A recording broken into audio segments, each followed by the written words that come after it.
Jalqaba irratti akka bajjanii afkaafi kana naa taasisuu keessaniif guddaa galatoomaadha. Egaa maqaan koo Saaroon Zawudeen jedhama. Kanan dhaladheef kanan guddadhees magaalaa Bishooftuttidha. Barnoota koos achumatti akkaawuntiingiidhaan xumuruu danda'eera. Moodeeladha, gaazexeessituudha. Saaroon kana fakkaatti.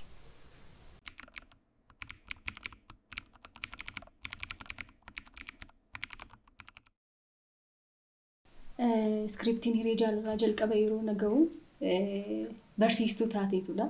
Gaafan ilaalu maqaan ishee Urjiidha. Sana booddee barsiistuudha. Sodaan koo inni guddaan ani barsiistuu nan ta'a inni jedhu na sodaachisee ture dhugaa dubbachuuf. Sababbiin isaas gaafan ilaalu fuula koo keessa mucaa xiqqoon fakkaadha. Umurii koo miti. Garuu maybe barsiistuu ta'uu dhiisuu hin danda'a. Ija namaa guutuu hin danda'a. Gaafa barsiisummaa jedhamu immoo nama ija namaa guutuu akkasumas immoo nama guddaa nama gorora isaa liqimse jedhama miti. Nama akkasiiti barsiisummaa irratti kan hirmaatu. Sana booddee maybe saariin barsiistuu Urjii bakka bu'uu dandeessi laata barsiisummaa kana fiit gochuu dandeessi laata kan jedhu na sodaachisee ture. Ana qofa otoo hin ta'in immoo daayirektarri koos akkasumas piroodakshin maanaajaris maybe fiit gochuu dandeessi barsiisummaadhaan xiqqoo fakkaachuu dandeessi inni jedhu isaan sodaachisee ture. Gaafa episoodii jalqabaa hojjedhu dhugumaan barsiistuu ta'ee uummanni gaafa hawaasni barsiistuu jedhee kabajaan nawaamu bakka iddoo saniif ta'eera ani kan jedhu keessa kootti fudhadhee jechuudha. Sana booddee hawaasnis baraa deemee anis immoo nama guddoo akkan ta'etti of ilaaluu jalqabee jechuudha. Diraamaan hiree jaalalaa sadarkaa kanarra ni gahaa jettee yaaddaa inni jedhuuf immoo dhugaa dubbachuuf diraamaan hiree jaalalaa sadarkaa kanarra ni gahaa jedhee yaadeen beeku. Akka jalqabbii isaa miti gaafa diraamaan episoodiin jalqabaa gadhiifamu hawaasni haalli itti fudhate nama gammachiisa ture. Garuu immoo hundi keenyayyuu taatonni diraamaa hiree jaalalaa onneeffataniiti kan isaan jalqabanii akkuma jalqabbii onneeffannee jalqabne sana immoo haalli hawaasni ittiin nu simate miira bareedaaf miira miidhagaa ture. Nutis immoo hojjechuu fi baay'ee hawwii qabaanna ture. Episoodii tokko xumuree gara episoodii tokkotti darbuudhaa fi hawwii fi miira addaa qabna ture nuti.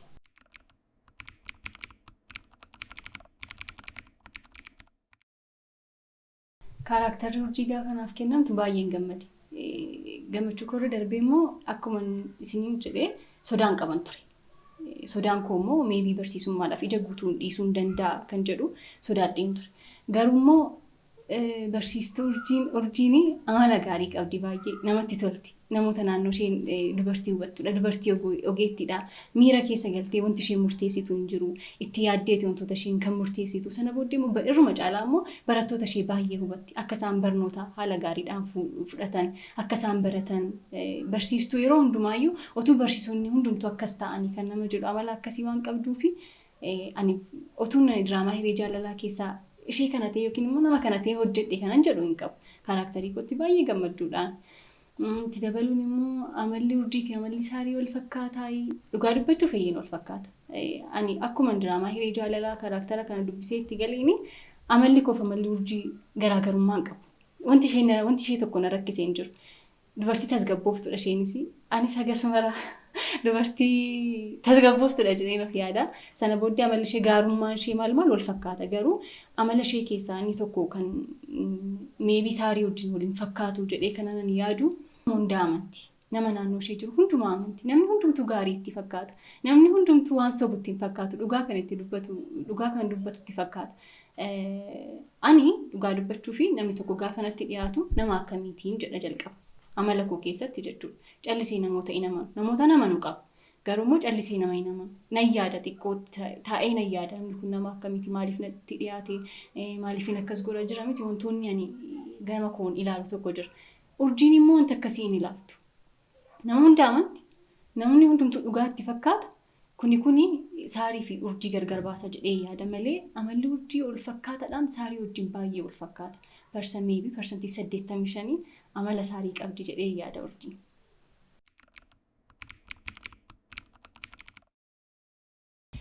Agarsiisni ani hin daganne agarsiisa episoodii 50ffaadha garuu immoo gaafii itti aanaa jiraachuu waan maluuf garuu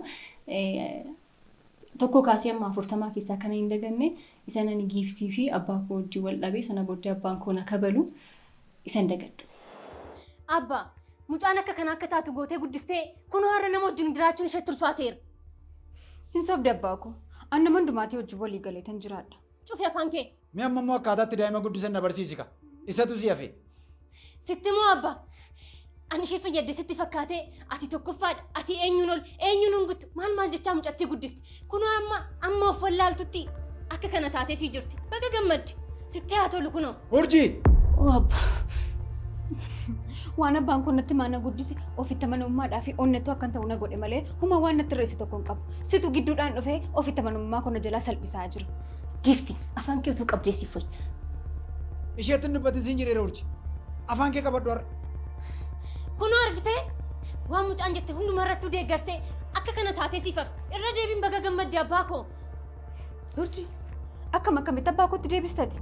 Gifti kun hundumtuu immoo bu'aa keeti. Urjii! Abbaa umurii ishee xiqqoo kanatti akka hin jirre siif taateetti.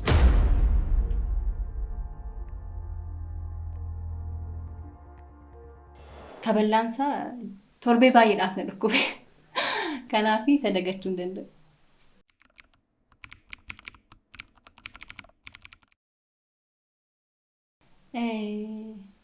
Dhugaa dubbachuu fi episoodii 50 gaafa naaf ergamu nan rifadhe. Urjiin hinduuti jedhee hin amanneen ture.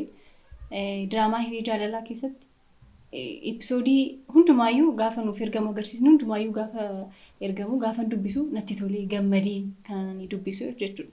Yoomiin dhufee hojjedhaa. Gaafi yeroon waamamus yookiin immoo yeroon dhufus gammadeeti kan dhufu jechuudha. Garuu immoo gaafa episoodii 50 naaf ergamu baay'een miidhame dhugaa dubbachuuf gaafan ilaalu baay'een gaddee baay'een miidhame otuu darbee inni jedhu jira otuu ta'uu baatee otuu urjiin hinduutu ta'e inni jedhu keessa koo waan turee fi episoodii sana hojjechuu otuun hojjedhu ta'e natti tola ture.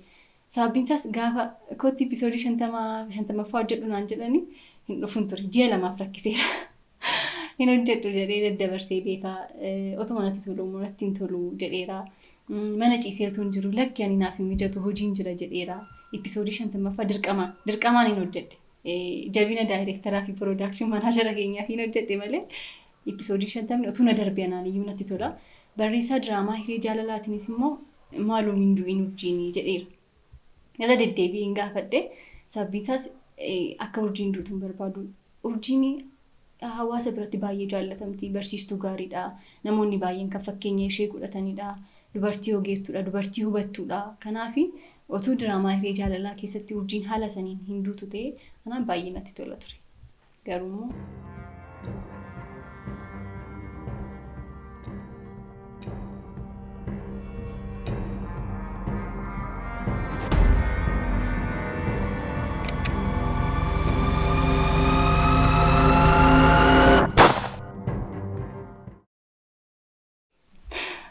waa gochuun hin danda'amu.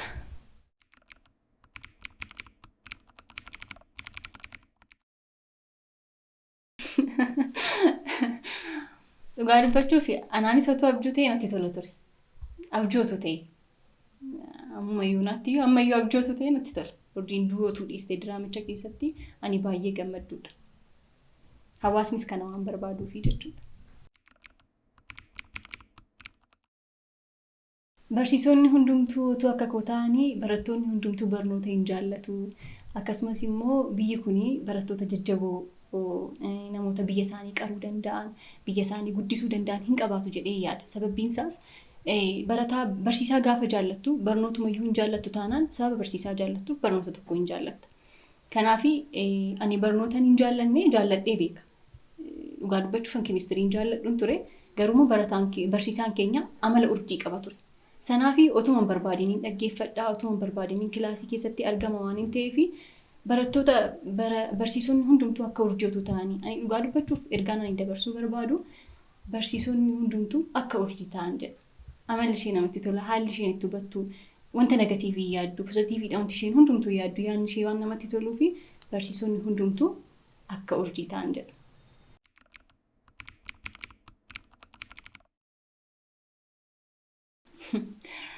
Dhugaa dubbachuuf hin beeku. Nama naddees hin beeku.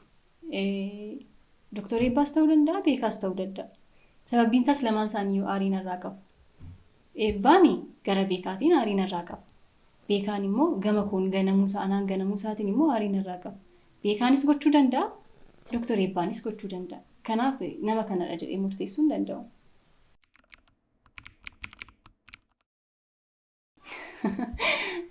Hagayyuu hagam beekutti namni adda rukutamee rasaasarraa hafu hin jiru. Garuu hin beeku. Akkuma jalqaba siin jedhe abjuus ta'uu danda'a. Hin beekamu.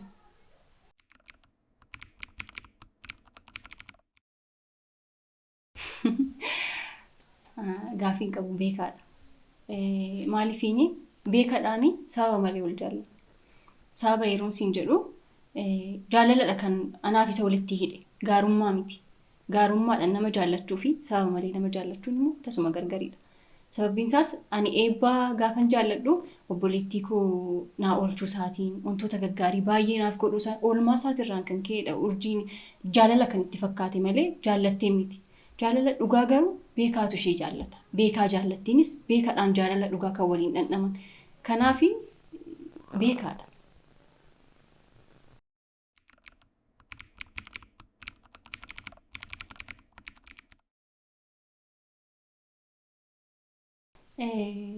Dhugaa dubbachuu fi gaafiin kun baay'ee ulfaata. Sababbiin isaas wanta sirratti ta'e tokko namarratti raawwachuun miira isaa hin beekta.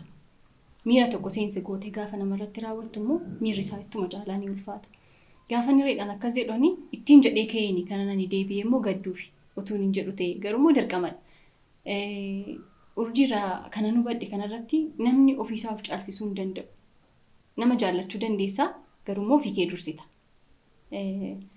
Kanadha kana ani urjiirraa hubadhe. Sababbiin isaas utuu urjiin ofiin jaallattu ta'ee utuu dhuguma namoota kan caalsistu ta'ee ofiishee miitee viidiyoon sun akka ba'u goote miira hiree ni eegdiif turte. Garuu immoo namni kamiyyuu ofirraa nama jaallachuu hin danda'u. Yoo of jaallateedha nama jaallachuu kan danda'u jedhee yaadan.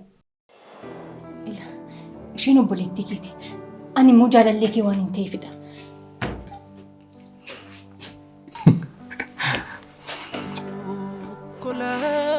Atumaa goyyuu miti. Tasumas hin beeku.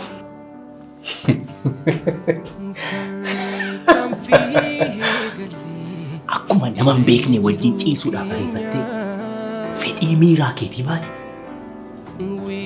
Ammas nama hin beekneef dhimmamuudhaaf hin ariifate.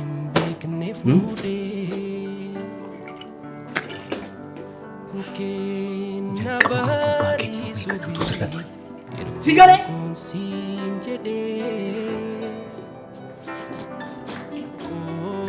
Urjii, waan kee nan galchu. Eeyyeen hiree siin galchu. Gadi taa'itii barnoota kee baradhu. Inumaayyuu maalan barnoota siin jedha. Erga barnoota dhiistee dhiira wajjin qaxxaamuruu jalqabde turteet ta'u. Maal akka waan hin beekne taate amma keetti rifattee anatti fakkeessuuf himaa? Gammee irratti gumii jaallachuu kee namni waan hin beekne sitti fakkaata? Urjii, anatu dhiira waltii jijjiira. Inumaayyuu na dhageessa. Ati gammeedhaaf kan hin gaddine nama kamiifiyyuu ni gaddita jedhee yaadu. Inumaayyuu jekoorraa ture.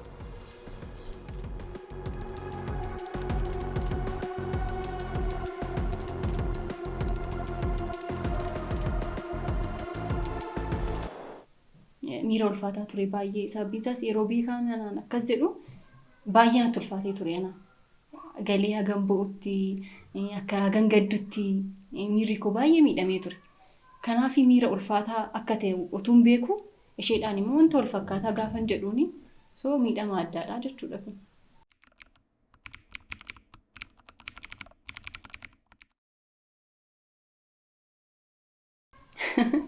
Gaafii namoota baay'eedha.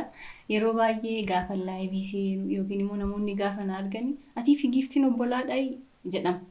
Gaafa wanta tokko taatee argamtu. Gaafa hawaasni immoo akkasumatti si fudhatu sitti tola. Oo hin fakkaataa jedhama. Miira addaa qaba. Anaaf giiftiin obbolaa dhiigummaa hin qabu. Obbolaa diraamaa irratti malee obbolaa dhiigummaa hin qabu. Garuu giiftiin amalli giiftii fi amalli riil eenyummaa ishee dhugaa gargaridha. Gorsi yoo naan jettan immoo kana booddee carraan gorsuu kooti xiqqoo dhiphaadha. Akkuma hin jedhe duun koo abjuus ta'uu danda'a. Ta'uus danda'a. Kanaafuu gara fuulduraatti garuu gaafa abjuu ta'u nan gorsa. Sirriitti hin gorsaan.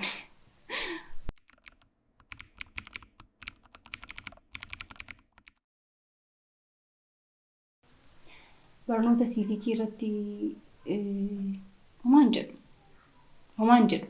Agas mara miti. Ani barnoota ani jaalladhu jalqaba irratti akkuma deebisee barnoota keemistiriin jaalladha dhugaa dubbachuuf.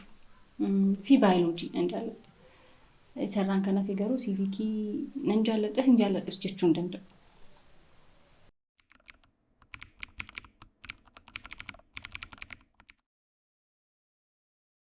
Gadda guddaa. Gadda hamma nan jedhamne. Akkuma hawaasni beekan akka deebi'u eegaa ture, urjiinis eegaa turte. Sababbiin isaas eebbaa wajjin haa taatu malee jalqabumayyuu gaafa eebbaa wajjiniin yeroo gaarii dabarsanii yeroo wajjin haasa'anii waa'ee beekaa utuu haasa'in hin darbitu turte urjiin. Waa'ee beekaa baay'ee haasa'aa turte. Beekaa wajjin waan akkas godhee beekaa wajjin wanta akkasii dabarsee jirti. Taateen beekaa wajjiniin dabarsite hundasaa sammuu ishee keessa jira. Yaadannoo ta'eetu jira. Kanaafi kana jechuun immoo yeroo hundumaayyuu beekaa ni yaaddii jechuudha. Otuu beekaa qaamaan argite immoo urjiin moor hiree jaalalaatiif jira miti. Waan gaariidha jedhee yaada. Urjiidhaafis gaariidha jedhee yaada. Garuu ammas hin beekamu.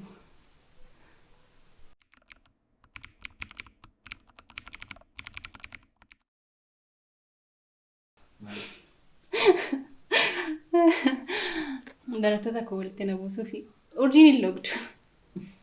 Nama kana barattoota koo keessaa kanan jaalladha sanan jaalladha hin jettu. Hundumaa wal qixa jaallatti isheen. Barattoota ishee jettu tokkoon ilaalti. Fakkeenyaaf jirraan hin tuudha. Jirraa akkuma ilaaltutti gammee ilaalti. Hireen barattuu cimtuudha. Giiftiinis barattuu cimtuudha. Garuu obboleettii ishee waan taateef immoo gara hireetti hin logdu. Dhugaa jiru irrattidha kan isheen ilaaltee murteessitu. Kanaafi jaalalli isheettis immoo nama tokko irratti murtaa'u jechuudha. Nama hundumaayyuu ija tokkoonidha kan isheen ilaaltu. Kanaaf barattoota ishee hin filattu urjiin. Hundumtuu isheedhaaf tokkodha.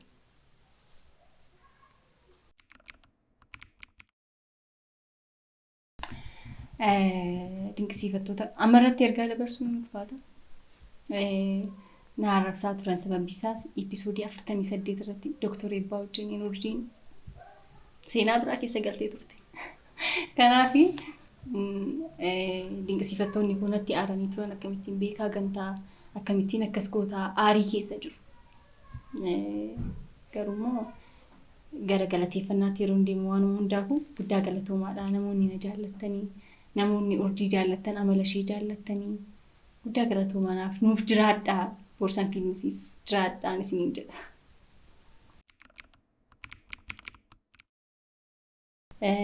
Diraamaa hiree jaalalaa keessatti duuyyuu garuummoo waan haaraa qabadhee dhufaa jira. Asumaan dinqisiifattoonni koo diraamaa hiree jaalalaa irratti yoo na dhabdaniyyuu yoo abduu hin ta'u ta'e waan haaraadhaan Borsan Fiilmis irratti dhufaan jira. Isin agasanitti yuutuubii Borsan Fiilmis sabskiraayib, sheer, kooment gochaan eegaan isiniin jedha. Guddaa galatooma. Namoonni ani galateeffadhu jalqaba irratti na gargaaree isin kan nagee waaqayyoof galanni guddaan haa ta'u. Itti aansuudhaan immoo maatii koo guddaa galatoomaa naaf jiraadhaadha. Na barsiistanii asiin nageessitanii gatii guddaa natti kaffaltanii kanaafi naaf jiraadhaa galatoomaan isiniin jedha. Nama kana tokko lama jedhee dhabuu hin danda'u. Hundumti keessanii kan urjii jaallattan kan saarooniin jajjabeessitan guddaa galatooma. Isinis immoo afkaafi kana naatisuu keessaniif na kabajjanii naaf jiraadhaa.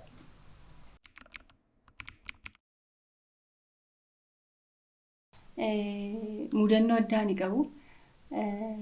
Episoodiin 48 erga gadhiifameen booddee galgala isaa laayivii galiin ture. Sana booddee namoota 300 fo'iitu ture laayivii koorra.